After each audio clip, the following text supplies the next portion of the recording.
You are now listening to the Here for the Truth podcast, hosted by Joel Rafidi and Yerasimos Stilianessis. All right, everybody, welcome to episode 36 of Here for the Truth. Thank you all so much for listening. Welcome to our public audience. Thank you to our patrons. Your support is what keeps us going. We appreciate you guys so much. Few housekeeping notes before we get into today's guest. Our next community call is coming up on the 21st of October for our Aussies and the 20th in the US. So check your Patreon inboxes for that Zoom link, which will come through. And again, the community call is available to our hero and philosopher tiers only. For all your divination, tarot, self-knowledge needs, head to joelrafidi.com. If you're after specific human design readings, shout out to Yerasimos and we'd be more than happy to help you. And without further ado, today's guest, someone who I feel has become a good friend of both of ours and such a pleasure to host her here today, Danielle Paige. Danielle Paige is an international spiritual teacher, soul astrologer, host of the Cosmic Body podcast, and founder of Purposely Divine, School for Your Soul and Astrology Mystery School. She is a self-taught astrologer. She's been reading the stars for lifetimes. She continued her studies with some of the world's top astrologers. She then devoted herself to learning different types of healing to create her own style of spiritual medicine. By fusing astrology, energetic healing, and intuition, she's able to help her clients heal their wounds, clear old patterns, and help them come back home to their heart. Danielle has given talks on mysticism and astrology all over the world, in Mykonos, Glossier headquarters in NYC, Soho House. She's visited over 32 countries, bringing women together. And she's been on a bunch of pretty incredibly high profile platforms, Vogue Netherlands, Goop, astrology.com. Danielle, thank you for being here. And thank you for being here for the truth. Oh, thank you so much for having me. I love everything that you guys are doing and you guys are talking about. So it's an honor to be on here today. Yeah, thank you so much. Really awesome having you. I'm so happy we connected recently. Yes. Yeah, it was a lot of fun for sure. Oh, through Holly. Thank you, Holly. That was amazing. Yeah, shout out Holly. What up? Yeah. I think just to start off too, like I'm so curious, might as well get into it. Like your major rites of passage, your major rites of passage that led you to who you are and the platform that you have and the work that you're doing in the world. Yeah, very good question.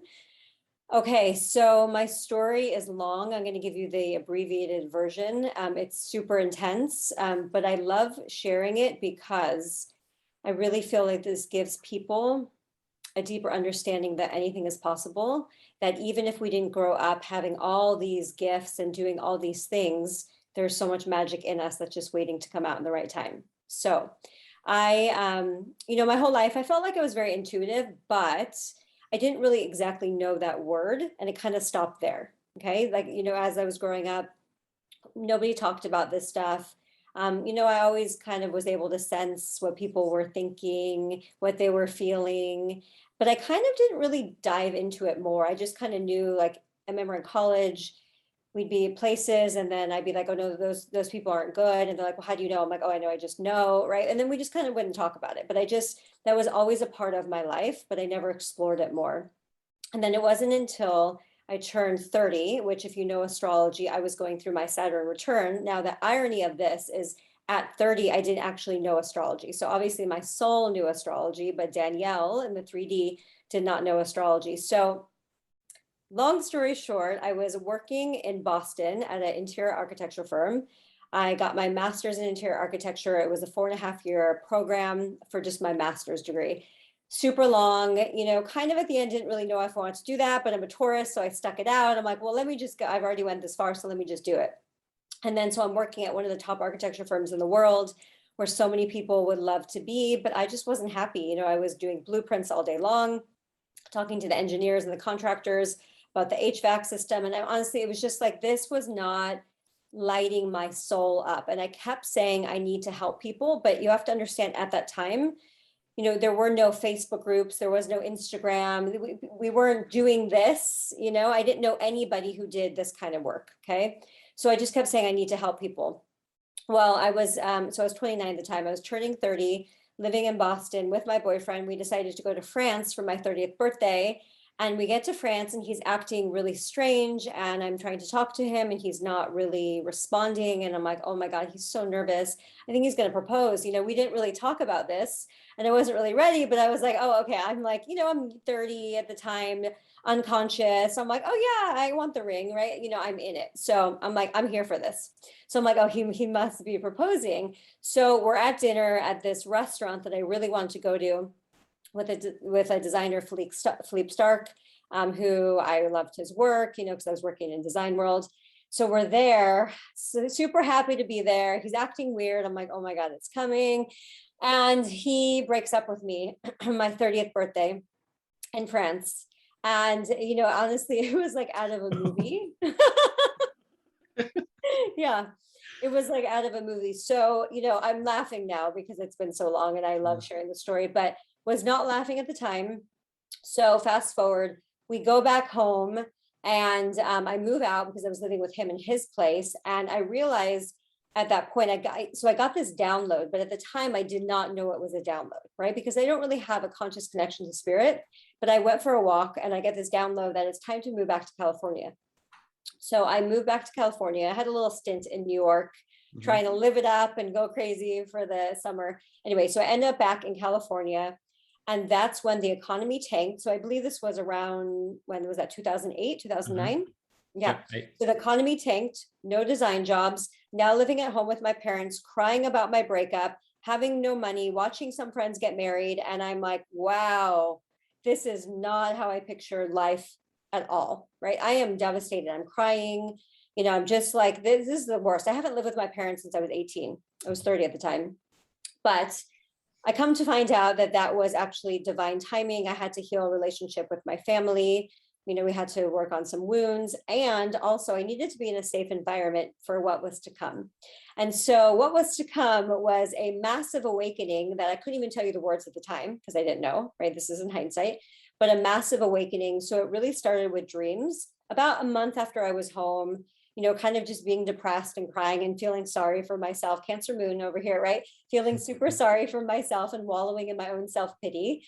I then started having dreams that were so real, they would take me about almost an hour to kind of snap out of it. And or I would write in my dream journal, which I just found the other day, and just pages and pages and pages of notes.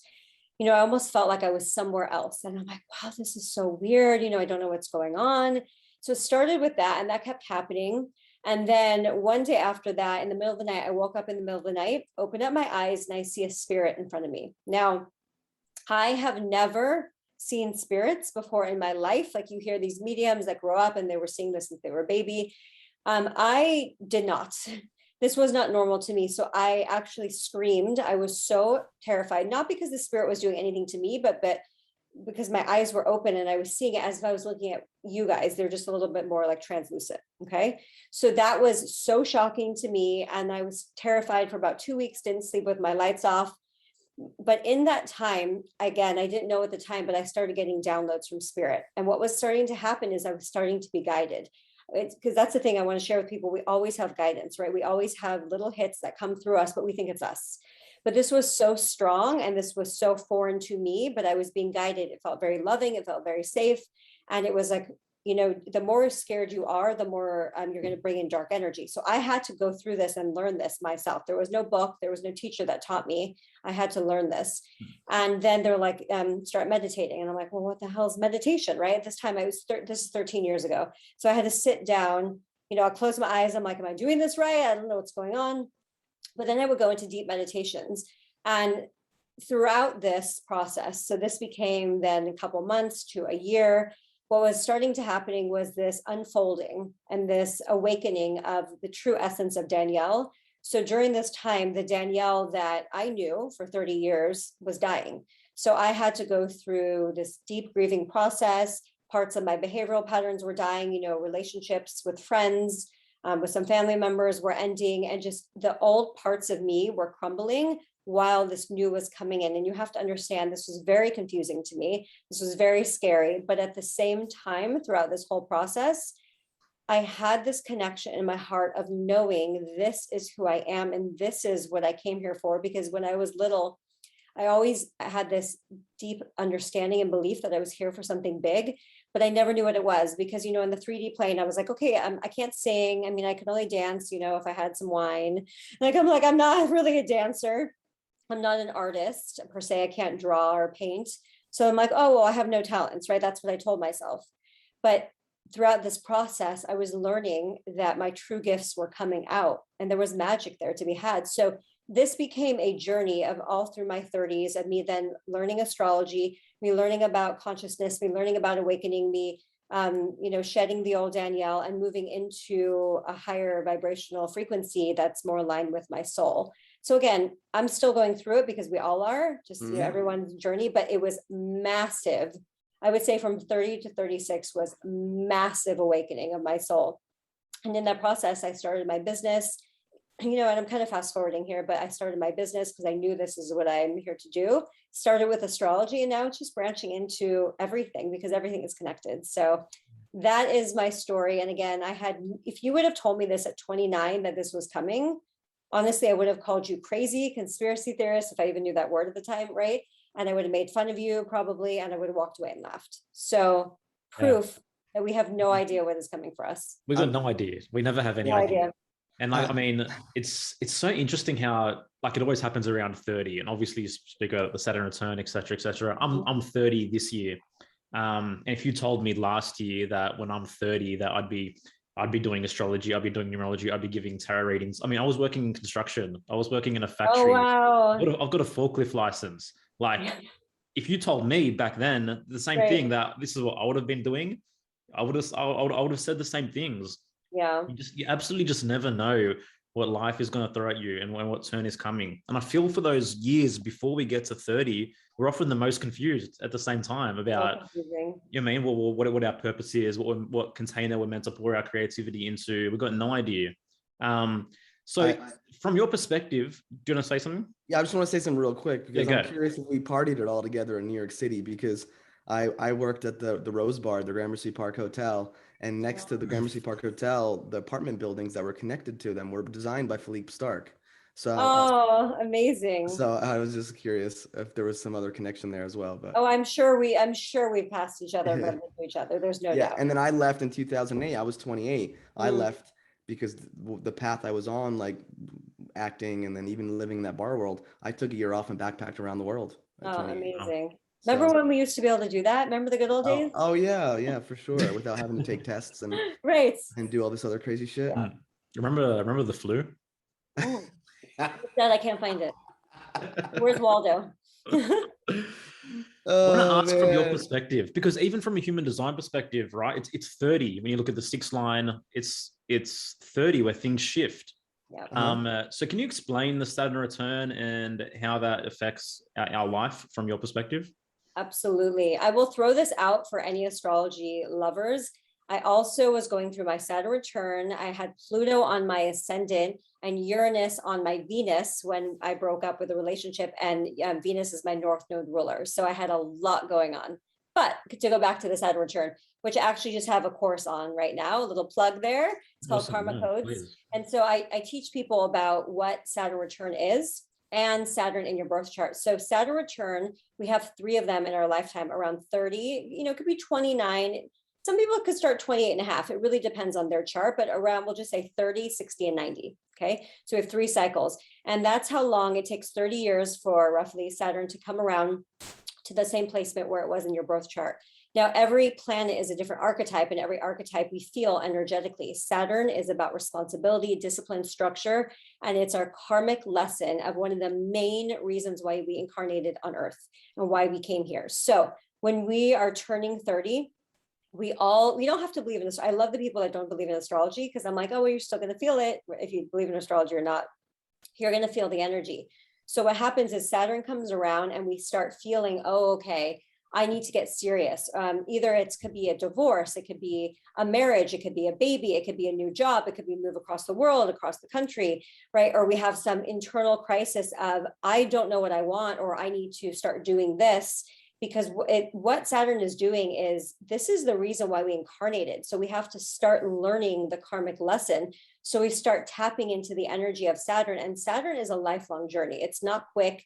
It literally ages like fine wine. So as we get older, Saturn releases its grip and we can move into it more. So yes, we go through our Saturn return, but then we spend the rest of our life until the next Saturn return really refining and molding and shaping and moving into that vibration.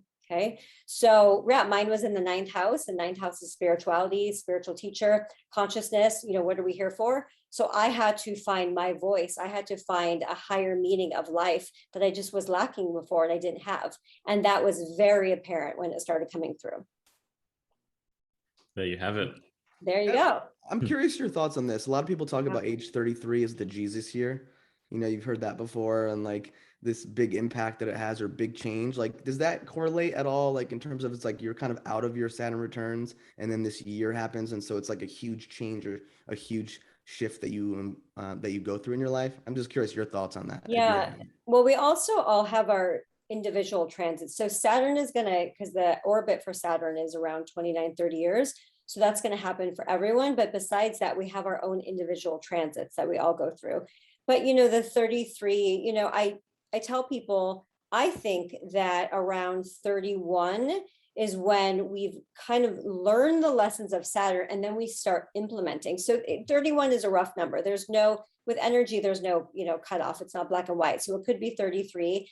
And that's when I feel like we really start turning and refining and moving in. So people think, oh, I'm just turned 30, or I'm, 30 and a half. People are like, I'm out of my Saturn return. I'm like, oh no, honey, you're just starting, and you're going to then start implementing it, because it's one thing to get on a mental level. It's another thing to actually start moving into that higher frequency of what Saturn is actually asking of you in your lifetime.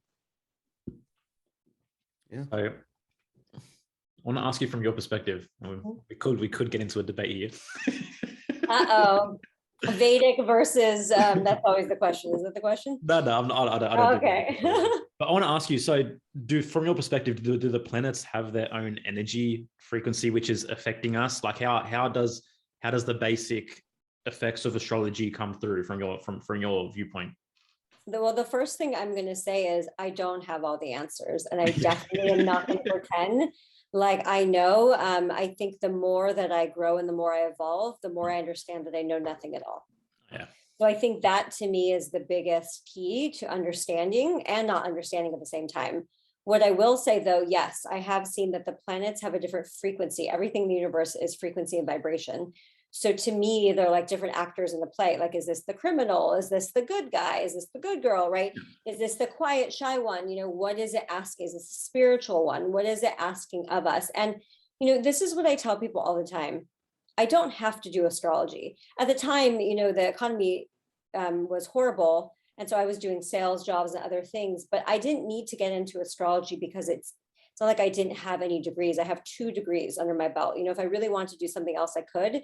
I got into astrology because it was a calling, and I saw how accurate it was. I would not be here and still continue doing it if it was accurate, because why would I want to be sharing something, wasting my time, right? If I didn't see it time and time again, and then predicting things and then showing things that were going to happen.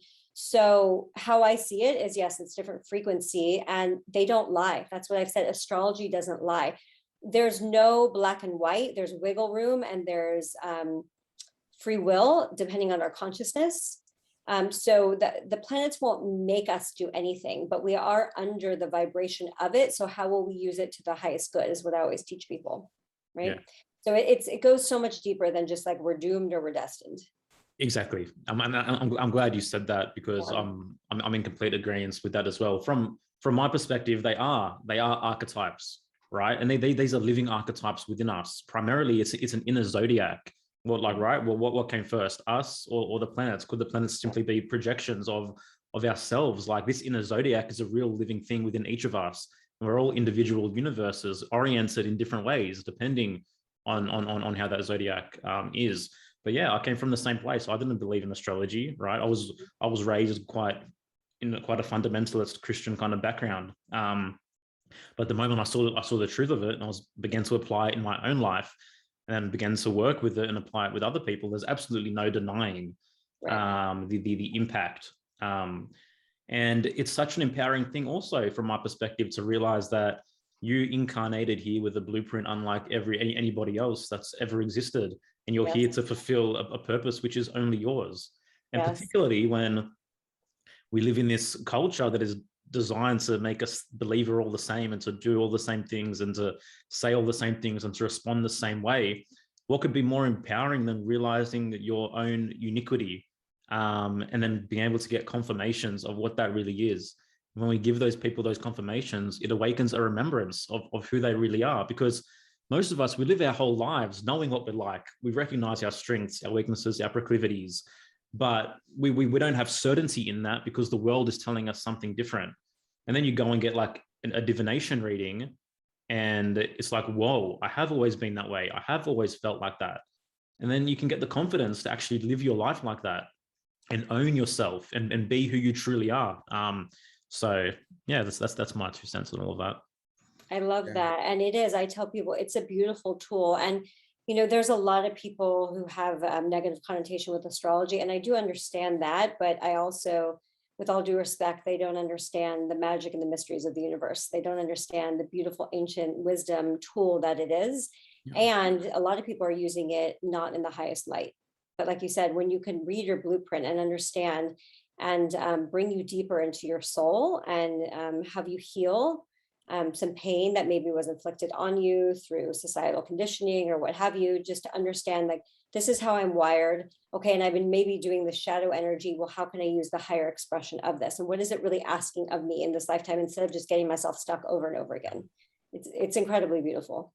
Yeah. I think that's what I love about all these more esoteric arts is, you know, like Joel, you were saying, we live in this world where, especially with social media, where it's just like, well, that person's doing that thing and that person's doing that, and I should be doing that. And it's like, these systems just allow you to really land more in who you are and get out of the compare and contrast game. And yeah, I've had so many affirmations of, fuck yes, this is who I am, from these different readings. And I think my first astrology reading ever was like, I think it was like after that trip, or 2008, 2009. And it was just like a mind fuck, you know, not just because of the like the good stuff, the positive stuff, but when they shine a light on the shit, you're like, oh yeah, that's fuck. It's so important though to see all parts of ourselves. Yeah. So I've loved it, you know, and I've become a lifelong student, not like an expert, but I'm someone who likes to know a little or more than a little about a lot of things, and not just one thing. And so all these different things, whether it's, I was going to say, you said Gemini, right? Yes. Yeah, of Gemini. course, jack of all trades. There you go. Gemini, you know, and I'm a jack of diamonds in the other system we were talking about the other day. So like I just appreciated it. Just diving into human design, the little I know of astrology and these other systems, it really allows me to just accept myself on a deeper level. Like it really is a pathway to self-love that's different than other things, than like, oh, I'm going to get a massage every week, or I'm going to do this. It's like a deeper knowing and an acceptance that no one could take that away from you. You know, it's like aha moment after aha moment that just solidifies your stance as a being in this world, that I think is incredible. Absolutely. And I actually want to bring something up real quickly, because you just talked about being a Gemini. You like to know a little bit about everything. That is your vibration. We can't take that from you. I can't hold a gun to your head and be like, stop doing that, and, you know, just learn this, right? That's going against our constitution. And for example, I just did a reading for a girl the other day, and she's like, I'm really struggling. She's like, I have this business coach, and she's telling me I have to create a niche. I have to create a niche. And like, I have to do this. And she's like, and I don't want to because I'm doing this, this, and this. And I look at her chart and I just start laughing. She has a North Node in Gemini. I'm like, honey, you cannot create just one thing. You're not here to do one thing. So that's why we have all these people telling us just the general way to do it. It's not in alignment. And the minute I told her that, she had the biggest relief. And she said, that's what my intuition was telling me. But then she's telling me one thing. And I'm like, you cannot do one thing. You are not meant to. I said, when you do a course, of course, make it niche, like make it so people know what it is, but each course, but you are a spiritual teacher. And under the umbrella of that, you can talk about medical intuition. And she had all these things that she loved. And I'm like, you're North Node and Gemini. You are not supposed to just have one thing. End of story. I totally get it. And you said something that I've talked about often, is that we live in this world. I mean, especially the last 10, 12 years, where the coaching industry has become so saturated, and there's all these formulas and you have to do things a certain way. And it's like, No, Why? like why? Why? You know, like someone's program that worked for them might work based on their astrology, their human design, Yep. whatever. Okay. And then they're trying to then take that thing that worked for them and then sell it. So everyone else does it. Where I feel like when you start from the ground up and you know someone on a deep level, whether it's through these arts, then you can coach them or guide them in a way that's more unique to them. 100%. I used to do more coaching. I don't really do readings that much anymore either, but I used to do more coaching. And that's the beauty of it. I would get to their chart in one session, whereas some of these people would say, I've been sitting in therapy for a year and it took a year for us to get to what I got in the first session, right? And then we would talk about it and we would move through that because it's a tool. Any tool that you use just brings you a deeper understanding of their soul. Yeah. We all have such unique ways of expressing and receiving energy. So like even when you go to a coach in a group coaching course, how can you coach everyone the same way? Exactly. You simply cannot. And you know what, they're selling courses for so much and people are eating that stuff up, and people will spend so much money on coaching courses, but they won't spend the same amount of money to heal themselves. So we need to change that paradigm. I agree 100%. And my message, and I know for you two as well, it's know thyself, right? If you know yourself, well, then all of a sudden you don't need to do all the courses. You don't need to see every coach to figure it out. You just need to know how it is that you're meant to express yourself, and who you really are on an individual level. And immediately you're going to get those insights. And I'm really inclined towards. And trusting yourself, you know, like how can you get to that point where you trust yourself? You know how many people I've had in my life that like second guess or question the major decisions that I've made in my life.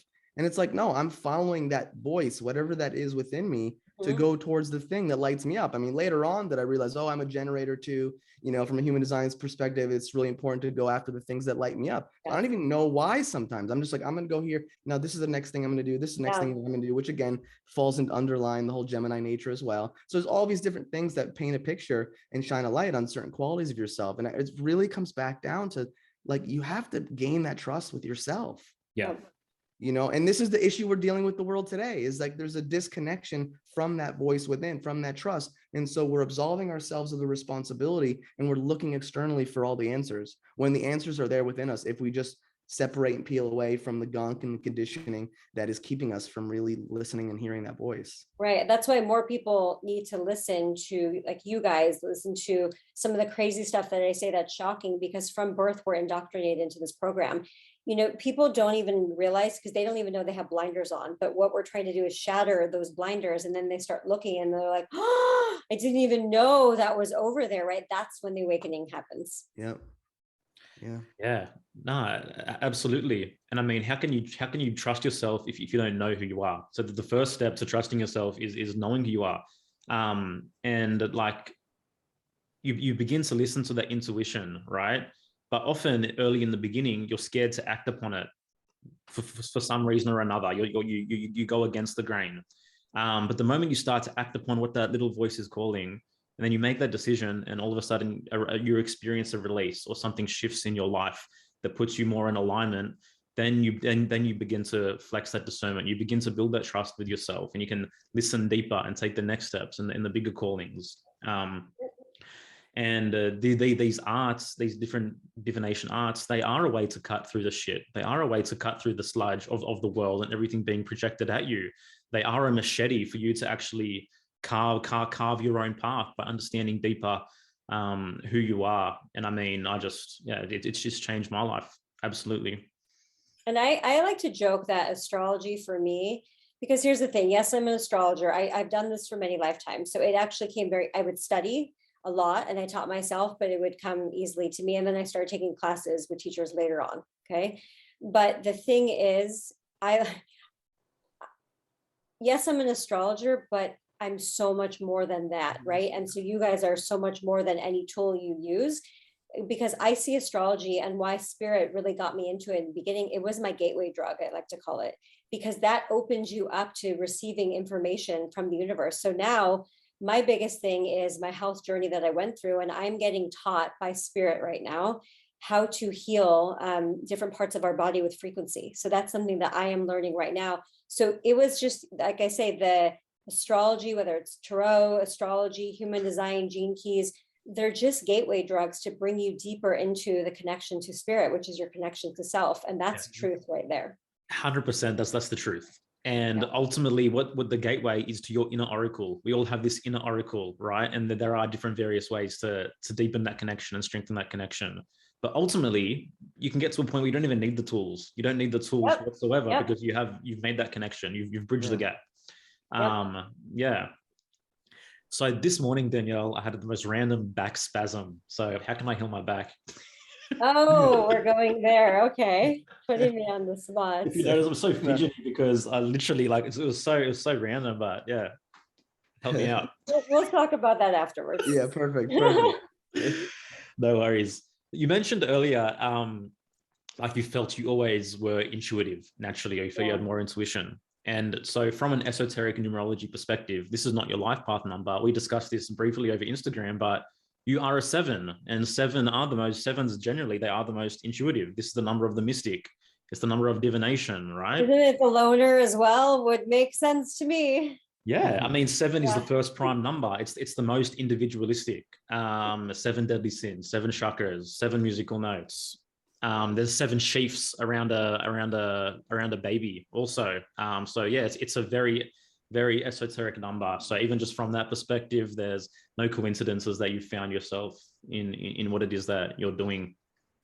Which number was that? Was it because you said it wasn't life path? So what was it called? So this number is the way the ancients conducted numerology. So the ancient Egyptians charted 36 smaller constellations, which rule 10-degree windows and 10-day periods, as opposed to the 12 ruling the 30. And by no coincidence, there's 36 cards of the minor arcana. And what people don't realize that these divination arts were created to be used together, and they're all tens of thousands of years old. So when you get the propaganda that the tarot was just invented in the 1500s and it's medieval era, Christian era, it's all bullshit. These images are so ancient. They can be seen in the Temple of Thebes, in the Book of the Dead. These are the original archetypes. But anyway, so then we link that constellation with the card of the tarot that corresponds to it. So your personal significator is the 7 of discs. And this is the real way that tarot readings are meant to be conducted as well. So if I was to do a tarot reading for you, the 7 of discs is how I would find you in a deck. It's not about picking a random card. It's about setting from the outset the rules of the reading and knowing who you are in the deck, being the 7 of discs. Then the answer is always following your personal card when I do a reading. So 7 of discs is obviously Earth. So that it's more earthy experiences as well. But generally speaking, the 7 of discs cannot stand doing anything the traditional way. It cannot stand having traditional modes of work. There's a complete antipathy to doing any kind of cookie cutter way about anything. So yeah, that's how that side of numerology works. I mean, the life path number is useful, but to me, it's not the primary significator of who we are from a numerological perspective. Beautiful. That's really good to know, because my life path is, well, it depends on how you add it up and depends on who you speak with, either 33 or a 6. So very interesting. Yeah. Very interesting. I think I'm a 32.5 based on what you just said, a 32.5. Yeah. Anyways, not that matters. I just thought I'd say that. I was like, I'm a 32.5. Yeah. Well, my life path. The Gemini wants to be heard here. Yeah, right? Say something. No, I'm fine. I'm fine. Like, I got excited. She said 33. I love it. And then I'm like 32.5, which well, I mean, from my understanding and what I've learned, you would be a 6. We would do reduce the 33. It's only the 11 and the 22. Honestly, I prefer that, because the responsibility of a 33 sounds like hell to me, and that's I'm uninterested. My ego is not about that, so I'm thrilled to be a 6, which is more nurturing and the healer, and like the mother and that kind of energy. Yeah. So then what I can do with the life path number, which does work as well, is that you can actually create an astrological chart from your life path number. So then the 6 is linked to the Lover's card, which represents Gemini. So you could create a chart with Gemini in the first house and build a chart. My Venus is in Gemini, and I definitely resonate with that so much. My Venus is in Gemini too. It's a dangerous place, I'm going to tell you. It's very dangerous. Going on dates, I'm bored in 2 seconds, and I have more information than they'll ever know. How do you know that? Just Venus and Gemini. I don't know. What do you want to know? I hear you. I'm right there with you. Yeah. Well, you're married. You have it figured out. I'm still the one trying to deal with this. I hear you. And you're both Sagittarius rising as well, right? Yeah. Yeah. I love Well, my at least rising. Sag rising in Oh, yeah. what you talk about. I'm Libra rising, and I would say In the other conventional Western astrology. astrology. Yeah, Western astrology. Yeah. Leo moon, Libra rising, Gemini sun. That's how I roll. Leo moon. You're doing great. I love you. You're wonderful. Thank you. Thank you so you much. look amazing. Keep Oh, up I the good appreciate work. it. How's that? Please keep it coming. Keep it See, coming. I know how to. You're invited over anytime we have a party, just so you know. And even when we don't have a party, you're invited. What about What's me? your moon again? I forgot. Capricorn, I think. That's right. Yeah, that's when you have Scorpio and Capricorn, that's a slave driver. Like that is like means business. I'm the slave driver. Well, when you have the moon in Capricorn and the sun at 29 degrees of Scorpio, that is all business. Yeah. That will run your ass over. I could see that. I'm a little bit more all over the place, you know, with the podcast. Like Joel's like, all right, okay, this totally. We gotta do this, that, and the other. Wait, did you say you drove a forklift? I've got a forklift license. Yeah. Okay, well that's amazing because I could like see this image of like you just running someone over with that energy. Well, that's actually why he had to leave the job. He ran someone over with the forklift, and he's on probation. No, I'm just kidding. I mean, yeah. No, it's true. We haven't discussed it yet, but yeah, that's right.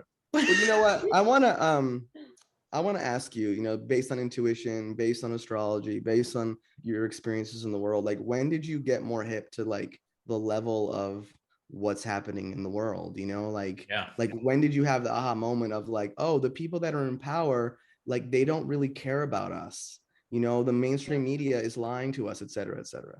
April 2020 is all of a sudden the veil just went like this, and I was, as you know, and listen, this is not a liberal or Republican situation, but just to put it in perspective, I was still doing spiritual work and is super liberal, right? Wanting to support and do all the right things, right? You know, just everything that they're saying, I was eating up too. I did it. So that's why I understand all these other people. Mm-hmm. And then in April 2020, as if someone took the curtain and the curtain went like that. And I sat back and my jaw dropped and I freaked out. And I didn't tell anyone for a little bit because I'm like, I don't actually understand what's happening. And I sat and I observed, and I would watch things on Facebook, and I would watch the way people talked about Trump. Again, not saying I love him or hate him, I just as an observer. And I would be like, well, that's actually interesting because everyone is saying the exact same thing. Okay. And before this, I was always like, I hate him. I was saying the same thing too. So then all of a sudden the curtain moves back. I get downloads as to what's happening and how this is like the biggest joke situation there is. And then I start observing people and I'm like, well, everyone that hates Trump, right? Because that was a hot issue at the time. Everyone that hates Trump is saying the exact same thing. And I'm like, wait, but he just did something that was actually kind of decent, but then no one's talking about that. And so I'm like, oh, okay. And I'm like, let's just put it back. Let's move on from him. And then I went to looking at other things about what's going on with COVID, right? What's going on with Fauci. And then I started looking, and then I started seeing through, and I'm like, well, how do you not see this? And then I saw what's going on in California. And I'm like, well, they don't give a shit about anyone. They're just trying to manipulate it for their highest good and get him out. And once I started seeing that, I started slowly telling people. And then some friends were like, oh my God, I can't believe you're saying this. And I'm like, okay, well, you're not the right one. Let's go back over here. And then I would tell other people. And then slowly, so many people started getting it. It was like this thing was just like dripping into people's consciousness one by one.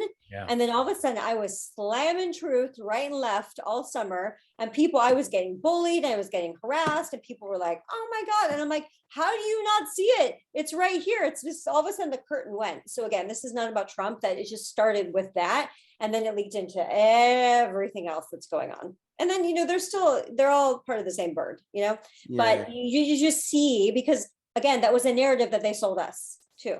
You have to hate this person. You have to hate this person. Yeah. And I'm like, well, if anyone's telling me to hate anyone, I'm going to look at why. Right. So then it just started. And then it's so obvious now. It's so obvious. It's painful. Oh yeah, it's so obvious. Yeah. I commend you for seeing what you see, and especially in the work that you do, speaking out the way that you spoke out.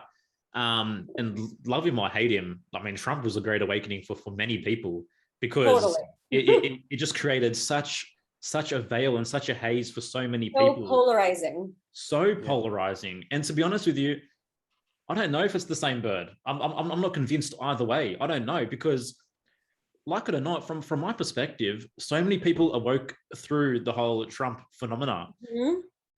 And so many people now, even still, are holding on because of that. You know what I mean? Because of whatever the message was through that period, through through Trump, hold the line, whatever it is. It's still empowered people to this day to hold the damn line, to not give in to tyranny, to not comply. So at the end of the day, looking at it, I'm like, I don't know. Like it's just such an interesting thing. I'm wondering, did you ever look into Trump astrologically? Oh yeah, I've done his chart and Biden's chart in my astrology classes. So we talk about it. We've talked about it. I've done lives on it, and it's very fascinating. I don't remember his chart offhand, like all the details, but it's very fascinating when you can really just go in with no judgment. Like I look at Biden's and I look at Trump's, and I say no judgment and just observe and see how they are and see where it's coming from, right? And so are they using this for the highest good? If I recall, Biden has several planets in the 12th house, and the 12th house is the hidden house, and it's very secretive, and it's also very Neptunian, so it could be someone off in another world, off in another zone. And it's like, well, look what's happening now, right? And then Trump has some, I believe, Uranus energy. It's either Uranus conjunct his sun sign or Uranus conjunct his north node. I can't remember offhand. And that's very polarizing. That's here to shake shit up, right? So, it's just very fascinating to see, how is this being used? He's here to break systems. Yeah. And also he's a Gemini, right? And yes. Oh, the tweeting is so Gemini, let's ask the Gemini king over here. Yeah. Well, I just started tweeting, so I gotta catch up. It's like social media. It's that witty banter. It's like saying all these things without even thinking. Just like Geminis are so quick. Yeah. So it's like boom, boom, boom, boom, boom. He's just saying stuff. It's funny to observe, and I think isn't Biden a Scorpio, if I remember correctly? Yeah. And so it's just, you can see his eyes. Trump, yeah, you can see it. Yeah, totally. You're Trump or you're Biden. Yeah. It's funny though, because when you were talking, like the quick thing that came to me when you said he's all about like hiding and hidden, I was like, oh, is that why he hides in the basement? The whole thing that was going on with him the whole time. I can't even with any. Or logic is hiding. But yeah, no, I hear you. It's wild what we're going through, what the world's experiencing, and we have these experiences, we have these individuals, and people take them for who they are, and they grow or expand depending on whatever's coming forward in the way that's meant for them in this lifetime. There's so many reasons why. Like same thing with like Trump, love him or hate him, because I'm kind of aligned with you in that sense. Where it's just like, I don't fucking know, or whether you care about him or not. The one thing I tell people is he sure as hell got people to wake up to the fraudulent nature of the mainstream media. Yep. Oh yeah. Like with all the fake news shit. Yeah. And he's been saying fake news before I even was like, what the hell does that even mean? Right? Because I was in the system too. And he's been saying it, and it's correct. Yeah. He's literally talking about the deep state. Again, not defending him, but where has anyone in politics besides JFK, who they killed, right, been saying stuff? Yeah, but and at the same time too, it's like we have this thing where, because we're easily programmed, that like this person is all bad, like everything they say is bad, like people just want to throw out the baby with the bathwater. So we have these individuals who, for whatever reason, they're in the positions that there are, they've gained a certain level of power, and it's like, well, no, they're all psychopaths, they're all horrible. And it's like, well, it's not always the case, So you think about Trump, you think about Biden. Well, I mean, Biden, I don't know. He's another person. He's an alien right now. He's not even there. He's not even there. Yeah. And then in saying that, we have the other side of the scale as well. And these are ancient wounds where we project the savior onto it. You know what I mean? There's no balance. 100%. We're either projecting the psychopath or the savior. And 100%. But this is all a projection of what we haven't dealt with within ourselves. Then this goes back to it's ancient times when it comes to the core wounds of humanity, the whole savior issue. And really, like, we just can't. We struggle to look at things realistically anymore. Like we struggle to perceive reality to be what it is. If it's really important to responsibility for themselves, it would be a completely different world. Not to mention, if people started doing coffee enemas and colonics, we would be getting rid of all the parasitic energy inside of ourselves, right? And literally, people don't understand how angry that makes people. That if your liver is inflamed, you're in trouble, right? You're going to be screaming at everyone. And half the people, their liver is taxed by all the stuff that they drink, all the shit that they eat. So if people started doing coffee enemas, colonics, and actually parasite cleanses, we would be living in a very different world. Nothing like a tube up your butt to save Oh humanity. my God. I mean, I could talk for days about that stuff. It's changed my whole life. I'm definitely due. Because, I mean, we've been in a lockdown here, so I can't go anywhere. I mean, Just stick a tube up your butt, enemas drink some yourself. coffee, you're good to go. I will coach you through an enema in your house, a coffee enema. All right, we'll talk about it during the break. Awesome. So interesting. Yeah. What do you think? This is a good place? Do you think this is a good place to stop part one, and then we'll get into part two? We can call it here for part one. To our public, thanks so much for tuning in so far to this incredible conversation with Danielle. Anything you wanna leave our public audience with to find you before we let them go here? Yeah, absolutely. You can find me on Instagram at I am Danielle Paige. That's Paige. And my website is Danielle Paige. And I post everything on my website, the link in the bio on Instagram. And my podcast is Cosmic Body Podcast. Awesome. If you guys would like to keep listening, head to our Patreon page. Please, we'd love for you to join our community, support independent media, fuck the fake news. And we'll see you on the other side. Take care. Yep. Welcome back, everybody. We're excited to have Danielle with us, and we're going to get into some stuff that I think is really, really important to talk about.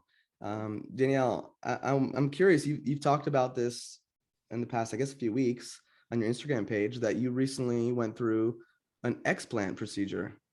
So can you talk about what that is? I did. So are they going to see the video at all, or is it only audio? No, we do YouTube video. So okay, so I want to show this to the audience, and I'll explain what this is on here in a moment. So yes, now it's probably been 6 weeks tomorrow. I got my breast implants removed that I had in for 20 years. So I got them at 23, and I got them out 6 weeks ago. And it was it took me a while to get to the point of taking them out. Spirit told me in 2019 that they need to come out. I told them I wasn't ready. I said, you got to come back with a deadline when I have no choice, because I don't want to hear it right now. Talk about cognitive dissonance, right? I was like, I'm not ready to hear it. La, la, la, la, la. I can't hear what you're saying. So I literally was like, I'm not ready. I'm going to have more fun with this. So they came back in around March, maybe, of 2021. And I got the hit very clearly. And I was like, oh, here we go. So I started looking into it. And on September 3rd, went in for surgery. I was very scared. I was very nervous. And I think this is important for me to share this. Some people go in, they're just ready. They want to feel empowered. I knew in my soul that it was the right thing to do for health. I did go through a major health crisis in 2017 that I'm still dealing with to this day, with Lyme, Epstein-Barr, mold, fungus, candida, parasites, heavy metals. Bedridden for a year, slurring my words, neurological messed up, crawling on the ground, brain fog so bad I could barely remember my name or my address. Very scary, hard to understand unless you've gone through that. I know that was contracted for my soul experience to get me back in my body more. So the implants for me did not cause that. However, the implants did not help and only made everything that much worse, because you have a foreign object in your body. And my body was putting so much energy into trying to make sure my immune system was okay for that. Right. So, and then this leads to backup of lymph nodes, backup of, hormonal problems, gut bacteria. It's just a domino effect. So I learned so much about health. So I knew I needed to get these out, not because I would take them out and then voila, everything would be fine. It's that this is one piece of the domino, and then I can then move on to other things. So I didn't know I needed to get them out, but if I'm being very, very honest, I was very scared about how I would look. This was my identity for 20 years.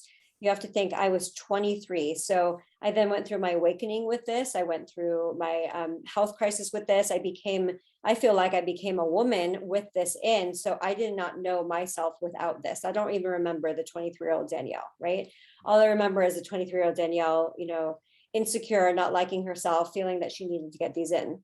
So I spent the summer going really deep into my inner child, healing the 23-year-old that felt that she needed these in the first place, that felt that, her body wasn't acceptable, that her breasts weren't okay just the way they were, and really going to dark places. And it was a lot of tears and it was a lot of fear. And I'm going to tell you, it wasn't until the day before of my surgery when I met the doctor, because she's so busy that I only talk to the office manager, but she's one of the top people in the field. So I trusted, and I worked with spirit to come to that decision.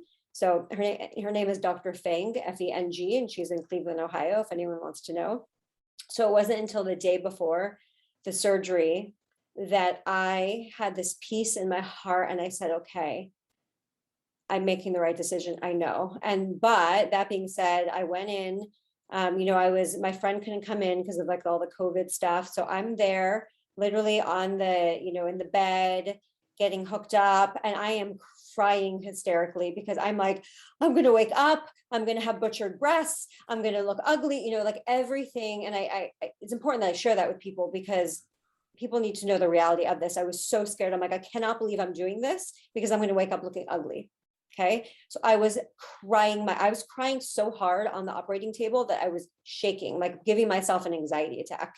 And I don't really ever have anxiety attacks, but I was giving myself one because I was so scared because I felt ready. And then I was like, no, I'm not ready, but even though my soul knew and was telling me, and I was preparing for 3 months to wake up.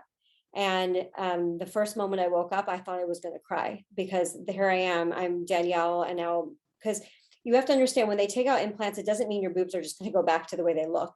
They have to completely restructure them. And sometimes they're wrinkled from the implant. Sometimes they're indented in. Sometimes it takes a while for the breast tissue to fluff up. So I've seen a lot of pictures of women and I was very scared. So I prepared myself for 3 months knowing that, like, one, I don't even know what size I'm going to be. And two, they could be indented in and I can look butchered. And when I woke up from the surgery, the first thing I heard when I was coming back was my higher self said to me, thank God those were out. And all of a sudden I dropped back in my body, and I'm even going to cry now saying it because it was so beautiful. I dropped in my body and I felt this block move that I didn't even know there was a block there. And I felt so deeply connected to my body that I've never felt, that I didn't even know was missing before. And then I started to cry, and I wasn't crying because of sadness. I was crying because I was so happy to be free. I didn't know I was not free before, but I can't explain. When they took it out, I was all of a sudden, I was like, this is me, it's me. And then the funny part is I was so high because I was so drugged up and I was in a lot of pain. So she gave me more meds. And then I started giving a psychic reading to the nurse. It was so funny. I started giving her a psychic reading and she was like, tell me more. I'm like, I'm sorry, it's just coming out because I'm really high right now. And so she's like, I love it. So it was great. So that was funny. But then the doctor came in and showed me a picture of me. And she said to me, she's like, honey, you're going to love this. She's like, you look really good. And I saw myself and I was like, oh my God, like that's me. And, it definitely was a big recovery. I'm not going to lie. The pain was worse than I thought. However, I am so happy now that I took these out. And, every day it's, I get to reconnect with myself in a way that I didn't before. And, I tell people, I did not get this for a man. I think that's a lot of the things people ask, like, oh, did you get this for a man? Or no, I didn't get this for a man. It's even worse. I did this and I betrayed my own self-love because I felt that I wasn't good enough. Now, I'm not saying that if someone wants to do that, it all depends on what perspective you come from, but I didn't come from the right place. I came from fear, lack, doubt. I was 23. I've changed so much. And it's just been this beautiful journey of now I am loving myself. It's very different for me to look at myself, but here's the beauty is that I thought I would hate myself, or I thought it would make me feel like I'm ugly. And it's like, nothing has changed. I'm still me. I'm still smart ass, saying the same shit, getting the same downloads, even getting more. And to me, I'm actually more beautiful because it's natural and it feels so good to be me. Wow. Thank you so much for sharing that. You're so welcome. Yeah. Thank you for allowing me to share that with you guys, because I think it's so important. Male, female, people need to hear this. Yeah, no, I fully agree with you. And, being someone who's been in the alternative health world for a really long time, and I've always just kind of explored and studied things, and I have friends that have had them and taken them out. I have another friend who's creating a documentary on it, or has created a documentary on it called Explant. Shout out to Sherry.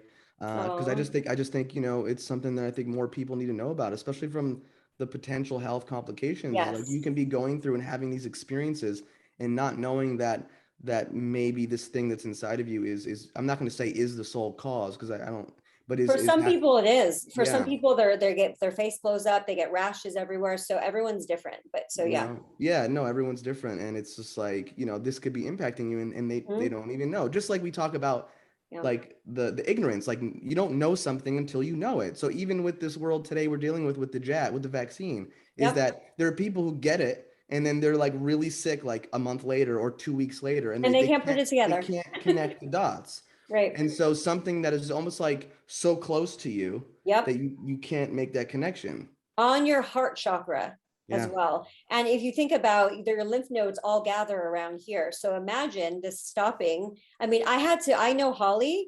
Holly is my massage therapist, because I would go to her once a week right before COVID happened, because I was so sick and so backed up. And people are like, oh, that's a luxury.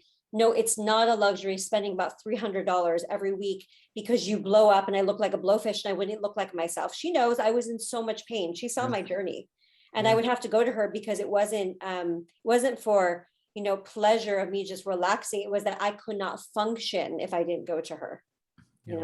It's important. Yeah. And like you just never you're never aware of how burdened your system might be. Because you're just in it, and I love that you said that. Spirit told you and got the call from Spirit, and like I feel like we all get that, but often what the call is too difficult. We think like we're never going to be able to go through with that. But then we avoid the call, and then in avoiding the call, we disconnect from that voice. We disconnect from Spirit. It was so strong. I couldn't ignore it. I could not. I know myself. My connection is too strong that when something comes through, I could not. But I understand that most of us do. And I did for a little while too, but it was so strong. It's like, I knew I did not have a choice. I knew. And they even told me that, I won't even get into who came through. It doesn't matter. It's neither here nor there. But Spirit came through and is like, we knew you were going to get it in, and we knew you were going to get it out. It's part of your journey. And so that's why I also want to say there is no shame if anyone has them. I am never here to shame people. I'm only here to enlighten you, because the doctors will tell you this is safe. There is no way a foreign object with over 60 or so metals, heavy metals, are safe in your body, on your heart chakra, blocking everything. It's a foreign substance in your body. And also this one was in my right side. And so you can see, so this one's clear. You can see how this one has all this stuff on it. This one was calcified. So this was sitting in my body, which means the material and the fluid inside was leaching onto the outside. Wow. I shouldn't even be touching these, to be honest, but this was sitting in my body. And so what happens is your body forms a capsule, scar tissue around it right away, because your body knows that there's a foreign object, so it has to prepare. So you have to go to a doctor that knows how to take the scar tissue and the capsule out. And some doctors here, like in Beverly Hills and wherever, that only put them in, don't even know. They say, oh, it's fine, you don't need to take the capsule out. Are you kidding me? The capsule is what's toxic, and the capsule is what's holding all the heavy metals and preventing it from leaking into your body. But my capsule had holes all over it. Some people, their capsule is solid and you can like break in half and you can hear the crunch because it gets calcified. But mine was soft and thin, and there were holes all over it for 20 years. That means all this was just leaching in my body. Wow. Yeah.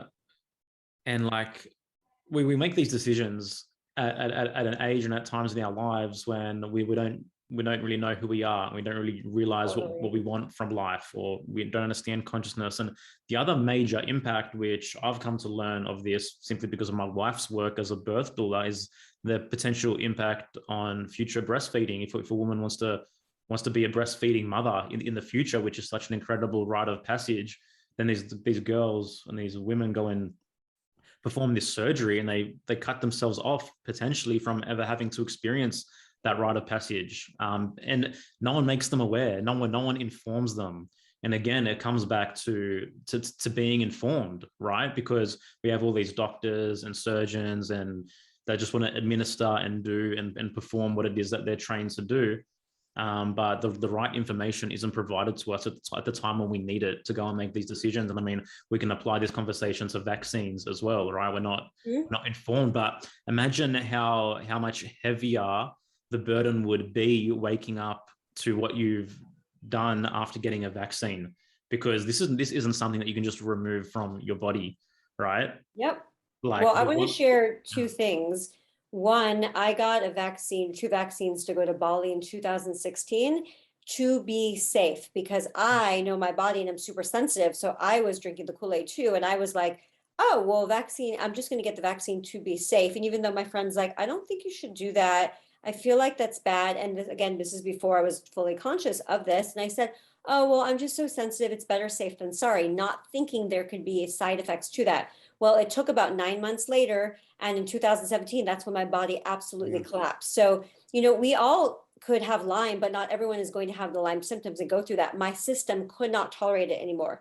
The amount of heavy metals that the naturopath doctors found in my body, they couldn't even believe I was alive. And of course, they know it was from the vaccine, right? So it just put me on a tipping point that my body could not handle it anymore. And you have to understand that was just the perfect storm waiting in your body. So when these people, not to scare people, but it's actually ignorant to be like, oh, I got it and I'm fine.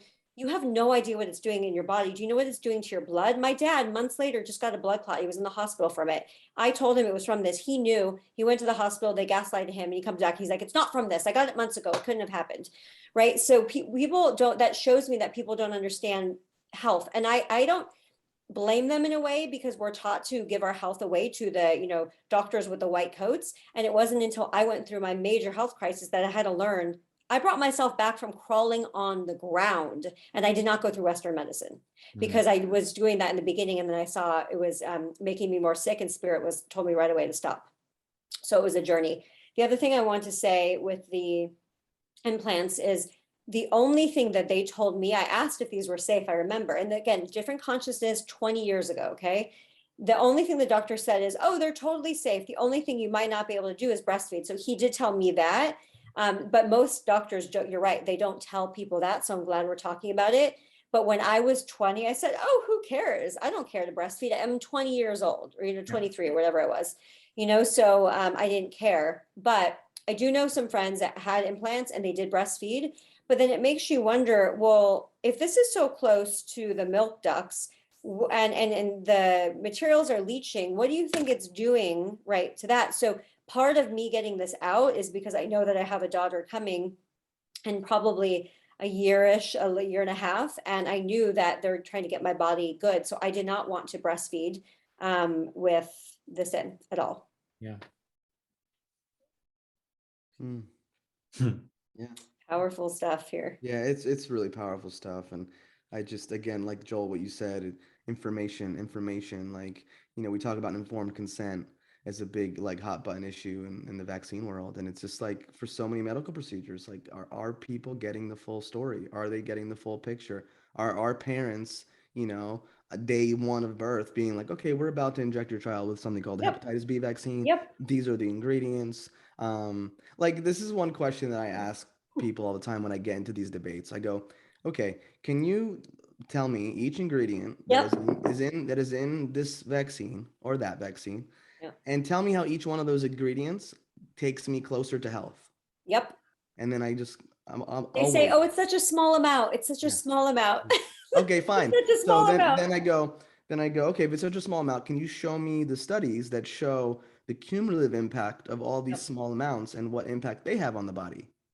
No answer, because there aren't any. Oh, can you then show me all the studies that say the order that these vaccines are given to children and what impact they have by the order, But there isn't that. And so again, you can't, there's no informed consent. Any parent in their right minds, if they really got all the information and were able to unplug a little bit from these decades and decades of conditioning and indoctrination through every avenue, whether it's medicine, pharma, government, mainstream media, Hollywood, whatever the case may be, they would be making different decisions. They would be horrified at what they did. And again, it's not their fault because they're indoctrinated and brainwashed, and it's very hard to get out of that, but they would be horrified. I mean, listen, I took myself to go get vaccines. You have to get to the point where you stop blaming yourself because you were unconscious and you didn't know, and you have to start fixing it and just making it better. And, if you look at in 1986, they doubled the vaccine schedule. And when did all the autism start happening? And what is autism? Where did that come from, right? Where are all these neurological disorders?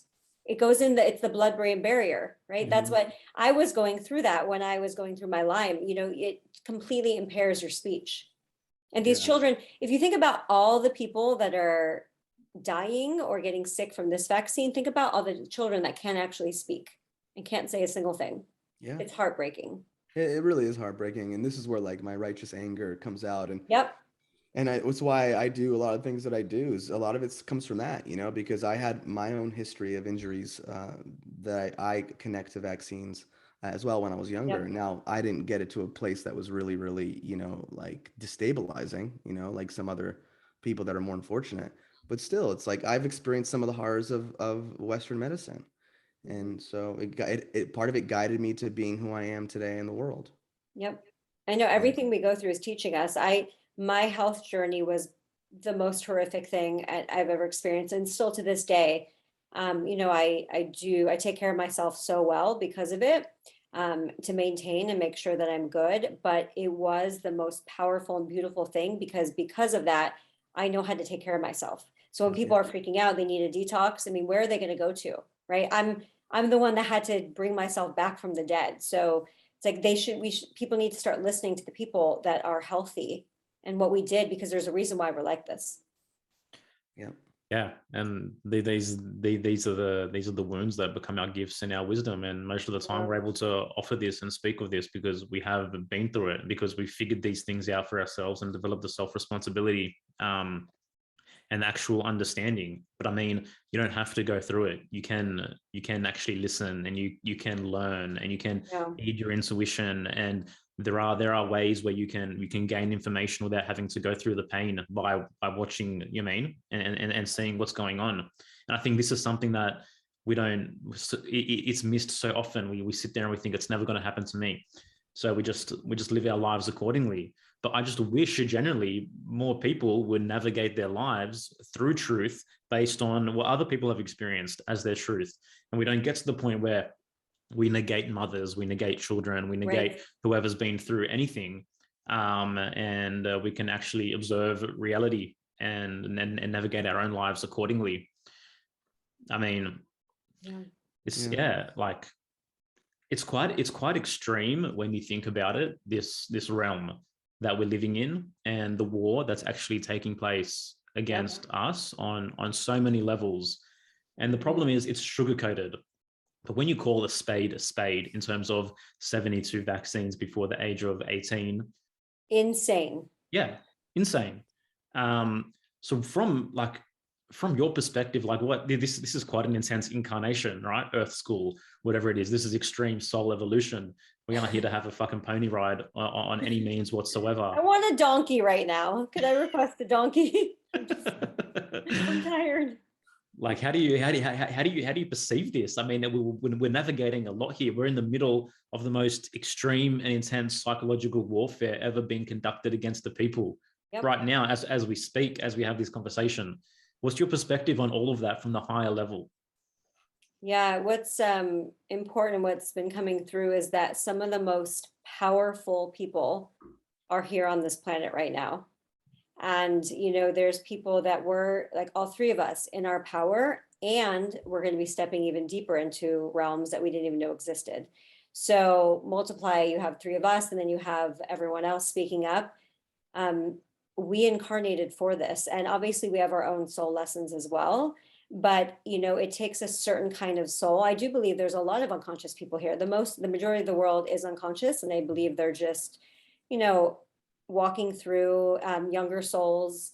And I understand that, you know, everyone's on a different soul evolution, so they can't see a lot of the things that we see, but that's why we're here, right? I'm not saying I'm here to save the day or you're here to save the day. We're here together to use our energy and our consciousness because we're powerful, and that's where we're going. You know, Earth is getting an upgrade, and we have to abide by the karmic laws of Mother Gaia because we're here. So what do you think is happening to us as well? So we're coming back online. Our consciousness is being flooded. That's why it's so important for all of us. We've all done shadow work, and we continue to do shadow work because we need to become clearer vessels to hold that light and to hold that frequency everywhere.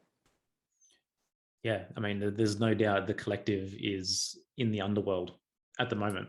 Completely. I mean, we're all in our own underworlds to various extents, and we are going through an extreme shadow phase. And during that phase is when the hero is able to discover his own innate power. But that power is only discovered by recognizing the darkness that he has enveloped himself in through his, let me quote Paul, unslaved ignorance, right? Yeah. Yep.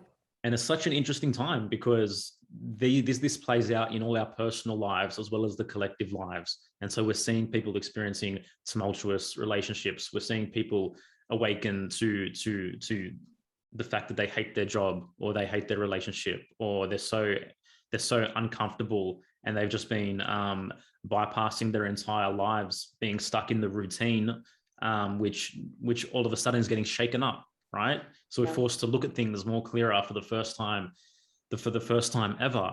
And that there's great power in wielding clarity at this time, and wielding discernment, and wielding courage to make the decisions which we've been avoiding for so long. And I know just personally, I feel like I've stepped much deeper into authenticity than I ever could have if this event didn't take place. 100%. Yeah. It's wild to think about the you before this and the you now, right? And it's beautiful to see what we've all gone through and where we're going, and it's only going to get even deeper. And I actually see very clearly from at least my soul journey, I can see very well why I was not in a relationship before, because of how much has changed in 2020 for me. And now it's like that person's going to we're at the same level now, because it could have never worked before. And granted, people can grow and change together, but that I see that wasn't my path. Yeah. I hear you. And it's interesting how, those who are on a real authentic hero's journey and are connected, they can look at the things that did and didn't happen in their lives and realize the higher purpose of it all, and realize if one of those things changed, the entire culmination of who you are in this specific moment of time and space would be different, right? And why would you want it to be different? If you have self-love.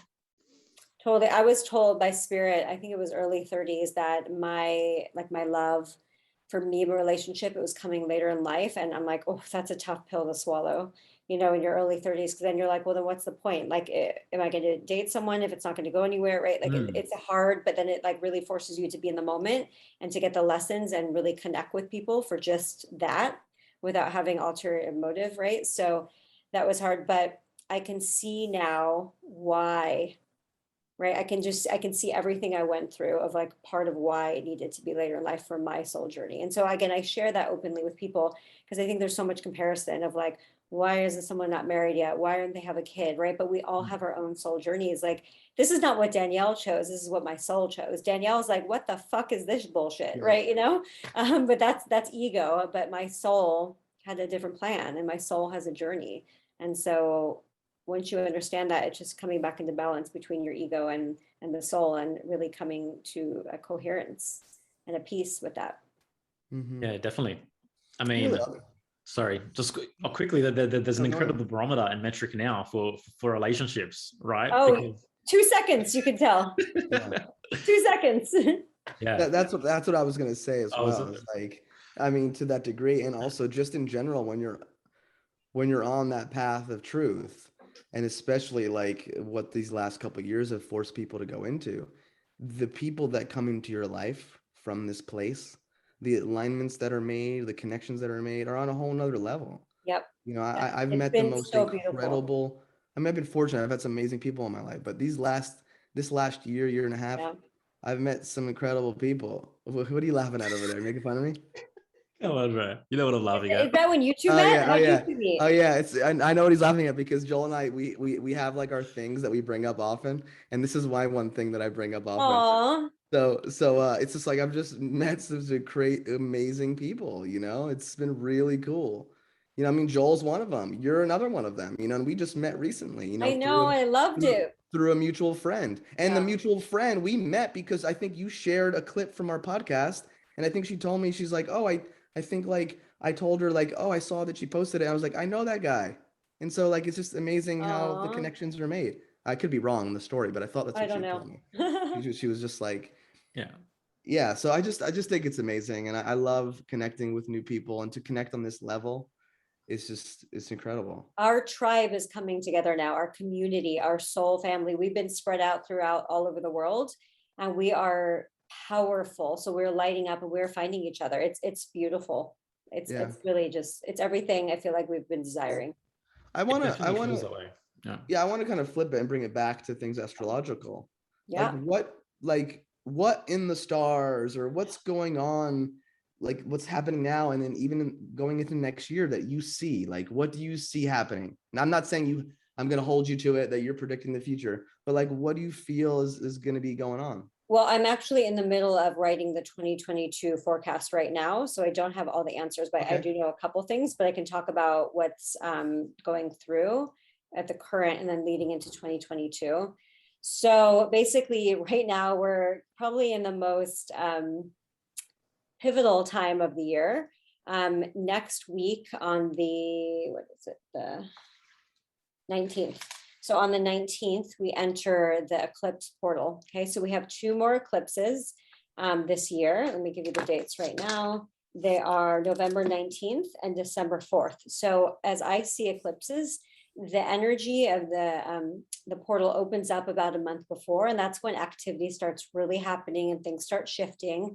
Eclipses are basically game changers for the collective consciousness. So it speeds us up and it puts us on a new timeline. So this is when people get married, people get divorced, like this sudden things happen because it's like the universe comes in, it's a clock in the sky and it tells us, okay, what time is it? And this needs to shift and this needs to change.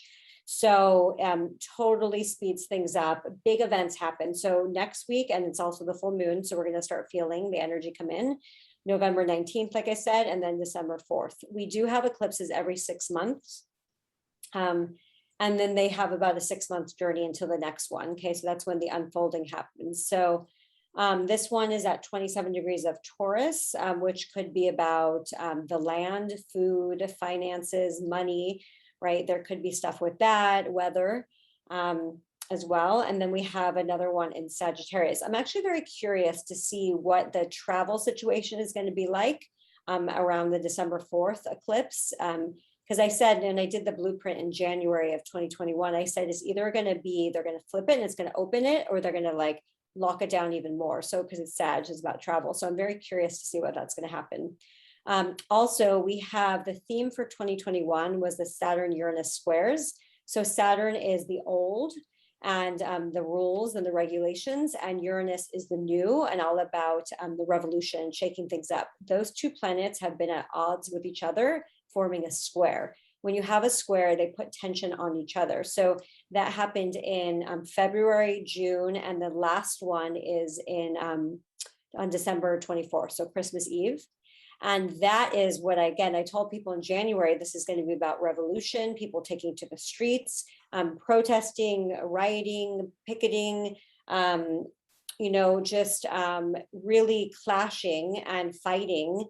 I mean, you're going to see a divide of like anti this or non this, mask or no mask, Republican, Democrat. It's a very much of odds of fighting. But I also said the good news of this, and this, when I was giving the 2021 blueprint in January, I got the download as I was writing this, is that this is what's going to wake people up, because it is, because people, when you have this much tension and people are fighting and screaming and I want medical freedom and no, you need to get this. Well, people start looking and saying, well, what's going on, right? So this is a revolution that's happening. So as we're building to eclipse season and the last Saturn-Uranus square of 2021, it's going to be dynamic. Okay, so dynamic. Then in 2022, we're also building, and we've been since, I think that this was happening since 2020. There were other things going on that led to 2020, but the United States has having a Pluto return. So it's exact in February 20th of 2022, and then July, and then December as well. But here's the thing. Pluto is not just a one-hit wonder, it's a slow journey. And so as we've been moving forward, we're already in the Pluto process. Well, Pluto is complete destruction. It goes in, it pulls things out from the abyss, breaks it down. So it's like you're on the ground and then you rise up from the ashes. Okay, so it's powerful. So the fact that the United States is going through a Pluto return in Capricorn, which is about the governments, we're going to see more government breakdown. We're going to see more political structures breaking down. I mean, it's inevitable. It's once you know the astrology, it's inevitable. These systems need to die. That's what Pluto is, literal death. It's death. a death of the old. So now what's very interesting with that is the collective North Node, and the nodes are our collective destiny. They change signs in January. So it's moving into the North Node is moving into Taurus, and the collective South Node is moving into Scorpio. Well, Scorpio is very connected to Pluto. So we're going to see a lot of disclosures coming out, a lot of secrets coming out. Just wait until like even mid-year next year, you're going to see a lot of shit coming out. Secrets that were hidden. There's a lot of Scorpio and Pluto energy. So it's going to be coming out, and it is not going to be pretty. We're going to be fine with popcorn, right? Yeah. But the other people, they're going to be crying, no, I loved you and I believed you and you told me this was safe, right? Just wait for the shit to come through. Yeah. It's going to happen. But you know what? And here's the thing I want to add real quickly. There's also a human timeline. I can't exactly say, because these tyrants block everything and censor everything. So maybe it takes a little bit longer to come out. That's actually very valid as well, because they're getting in the way of everything. So, you know, like the timing of it is, that's what the astrology unleashes, but then the humans, let's see what they do with it as well. And also what we're being fed, what we see is like delayed compared to what's actually happening behind the scenes. Yes. You know? So like things could already be collapsing and falling. We don't know what facades are being presented to us most of the time. We don't really know. But it's so interesting how you mentioned that the US is in a Pluto return. So from my perspective, each of us have personal years and personal timelines based on our true numerology, which can provide us information about the year energetically, what we can expect, etc. So, and this is calculated by understanding our birthday and our birth month, and then you add the current year. So America is in the 13 year, which is ruled by the death card, which is ruled by Pluto, which is ruled by Scorpio. There you go. It's crazy how the numerology and that is amazing. Yeah, so this is the destruction that we're witnessing right now. Yep, it is actual death. Yeah. And so from that perspective, next year that puts America into Sagittarius, into the card of temperance. So there could be a revival of the hero coming next year, and perhaps even deeper understanding. But again, you know, we'll see what happens. But it was just interesting to me how that was aligned. Yeah, particularly I'm glad you brought that up. That is so it's so beautiful to see the overlap and how everything is connected. Yeah, definitely. What are you excited about most in your life, like going forward? Ooh, on a personal level or just on a personal level. I'm actually excited. I did it's very private and people don't know, and I'm keeping it private, but you know, I met someone that I'm actually very interested in, and it's been a while since I felt that there's someone that it could actually be something, you know, and just very real. And we have a really beautiful heart connection that's growing, and I'm actually really excited about that. And I'm going to allow it to be whatever it is, because I understand that sometimes things last forever and then sometimes they don't. And it doesn't make it any less important. I'm just happy that we were to meet when we did, and just exploring and getting to know him. And it's been really beautiful. Yeah. Thank you so much for sharing that.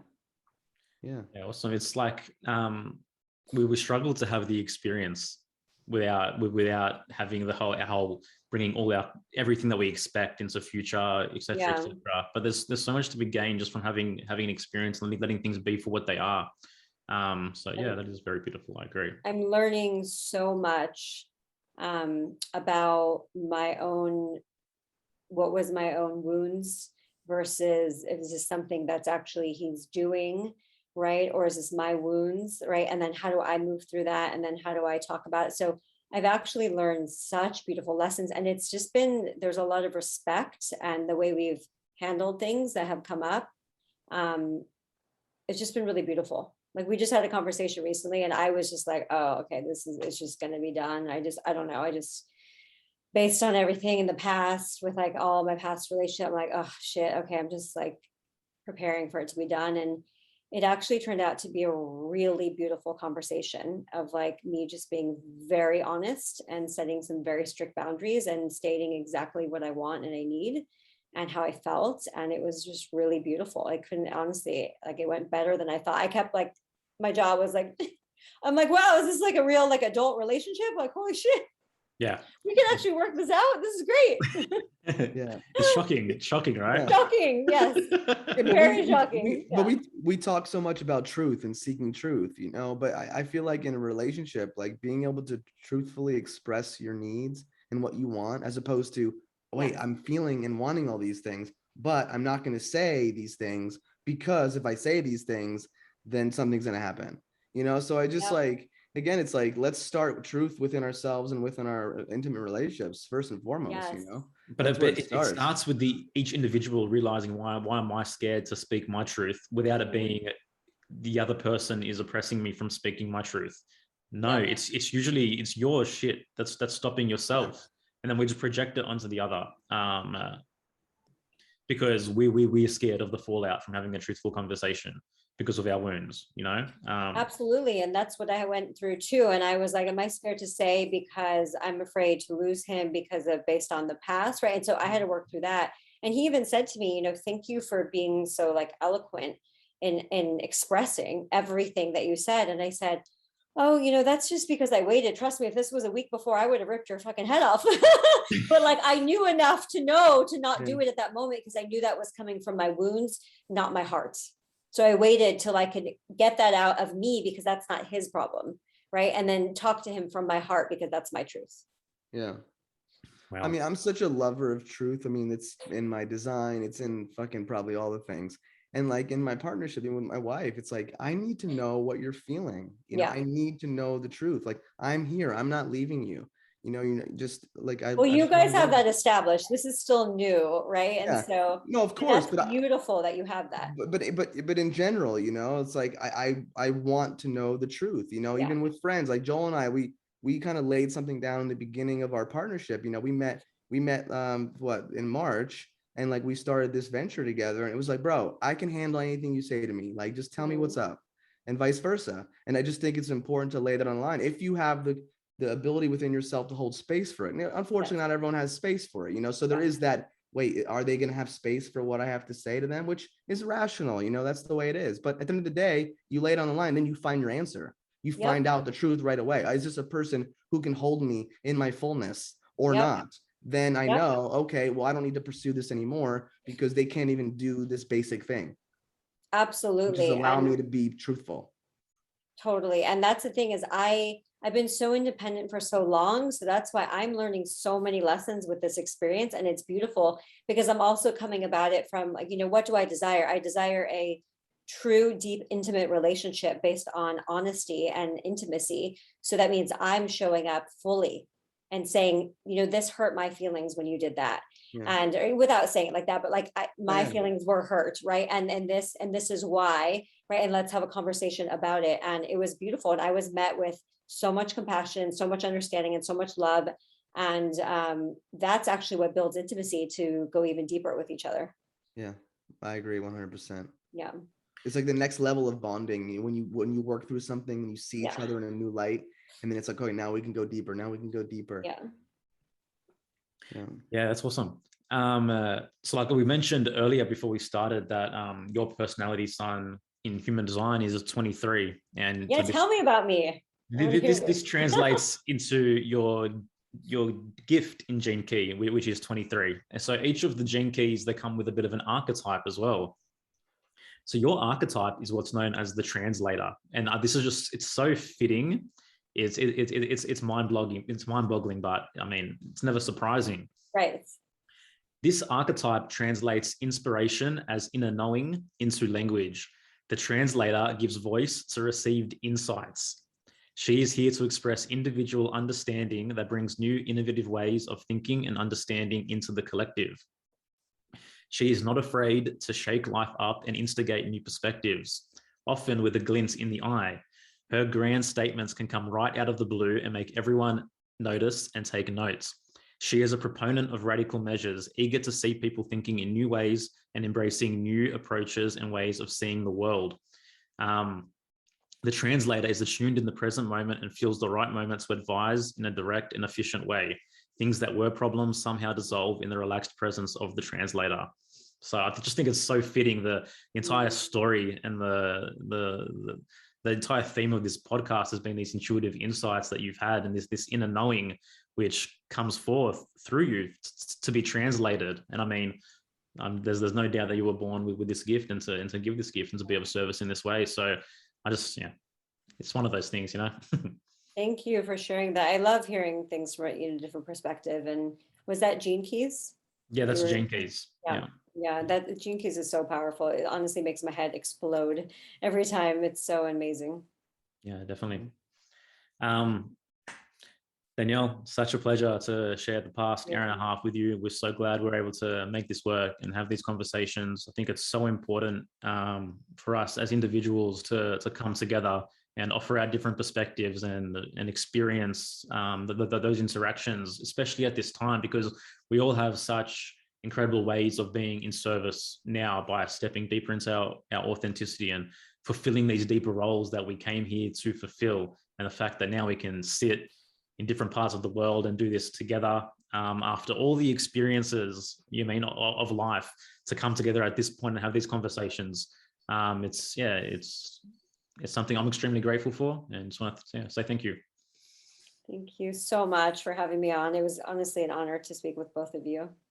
Yeah, thank you so much. Everything that Joel said, I echo, and I just love being able to have these conversations. This is one of the beauties of having a platform like this, is just connecting with different people and sharing their stories and allowing people like the public and our patrons to just get a little insight onto other cool things that are happening and the things that are happening in your life and what you have to offer. So I'm psyched that we connected. I love that you're in Los Angeles, hopefully for longer, but if you end up leaving, it's all good. We're connected. Yes. We'll see what happens. Thank you.